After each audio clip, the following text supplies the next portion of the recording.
নমস্কার বন্ধুরা, তোমরা সবাই কেমন আছো? নিশ্চয়ই তোমরা সবাই ভালো আছো আর আমিও খুব ভালো আছি। তো আজ আমি বানাবো নিরামিষ বাঁধাকপির তরকারি।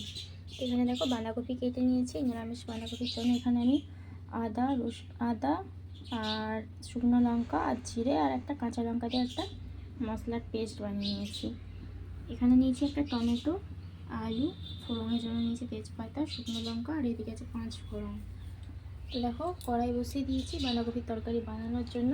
তো সবার প্রথমে আমি এখন দিয়ে দেবো কড়াইতে তেল।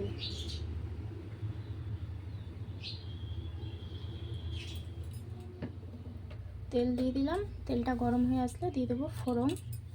তো দেখো তেলটা গরম হয়ে গিয়েছে, এখন আমি তেজপাতা শুকনো লঙ্কা দিয়ে দিচ্ছি আর দিয়ে দিচ্ছি 5 ফোড়ন। এখন দিয়ে দেবো কেটে ধুয়ে রাখা আলুটা একটু ভাজা ভাজা করে নেবো, একটু লাল লাল করে। তারপরে মশলাটা দিয়ে আলুটাকে কষিয়ে নেবো। তো দেখো আলুটা দিয়ে দিয়েছি। এখন আলুটা ভালো করে আমি একটু লাল লাল করে ভেজে নেব। আলুটা ভাজা হয়ে গেছে, এখন আমি মশলাটা দিয়ে দিলাম। এখানে আদা, কাঁচা লঙ্কা আর জিরে দিয়ে একটা মশলার পেস্ট বানিয়ে নিয়েছি। মশলাটা দিয়ে দিয়েছি। এখন দিয়ে দেবো পরিমাণ মতো হলুদ দিয়ে ভালো করে আমরা মশলাটা কষিয়ে নেব।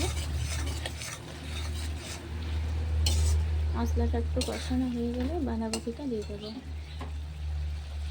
দেখো মশলাটা খুব সুন্দরভাবে কষানো হয়ে গেছে, তেল বেরিয়ে এসছে মশলার থেকে খুব সুন্দরভাবে। এখন দিয়ে দেবো বাঁধাকপিটা দিয়ে ভালো করে মশলার সাথে কষিয়ে নেব। একটু নরম হলে তখন আমি পরিমাণ মতো লবণ দিয়ে দেবো। ভালো করে মশলার সাথে বাঁধাকপিটা কষিয়ে নিচ্ছি। তো এদিকে দেখো বাঁধাকপিটা নরম হয়ে গেছে, এখন আমি পরিমাণ মতো লবণ দিয়ে দেবো।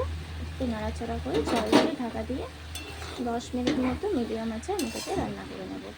বাঁধাকপি আলু খুব সুন্দরভাবে সিদ্ধ হয়ে যাবে। এখন আমি দিয়ে দেবো একটু গরম জল, অল্প একটু।